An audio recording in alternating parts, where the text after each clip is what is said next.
Hello বন্ধুরা, একটি লোক সাইনবোর্ড নিয়ে নদীর পার আসে আর সাইনবোর্ডটি নদীর পার টাঙ্গিয়ে দেয়। নদী থেকে যে যে জল নেবে তাকে টাকা দিতে হবে। ছোট্ট একটি মেয়ে পানির জন্য আসে, তখন লোকটি তার কাছে টাকা চায়। মেয়েটি উপায় না পেয়ে লোকটিকে টাকা দিয়ে দেয় আর ওখান থেকে পানি নিয়ে চলে যায়। পরবর্তীতে আর একটি ছেলে আসে পানির জন্য, লোকটি তার কাছে টাকা চায়। ছেলেটি লোকটাকে টাকা দিতে চায় না। লোকটি তখন ছেলেটিকে ভয় দেখায়। একটি লোক উপর থেকে আসে আর ছেলেটিকে ছুরি দেখায়। ছুরি দেখে ছেলেটি ভয় পেয়ে যায় আর টাকা দিয়ে পানি নিয়ে চলে যায়। আবার একটি মাঝবয়সী লোক চলে আসে, এই লোকটির কাছে পানির জন্য টাকা চাওয়া হয়। লোকটি পকেটে হাত দিয়ে বলে আমার কাছে কোনো টাকা নেই। তখন সে উপরের লোকটিকে ডাক দেয় আর বাজে লোকটি তাকে লাথি মেরে তেড়ে দেয়। লোকটি যখন ওখান থেকে চলে আসে আর নদীর নিচে একটি ফুটো করে।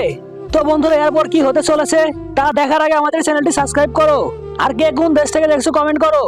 লোকটি তখন নদীর নিচে ফুটো করে দেয় আর সেখান থেকে পানি নিয়ে নেয়। লোকটির কোনো টাকা দেওয়া লাগে না। পানি পাওয়াতে লোকটির স্ত্রী খুব খুশি হয়।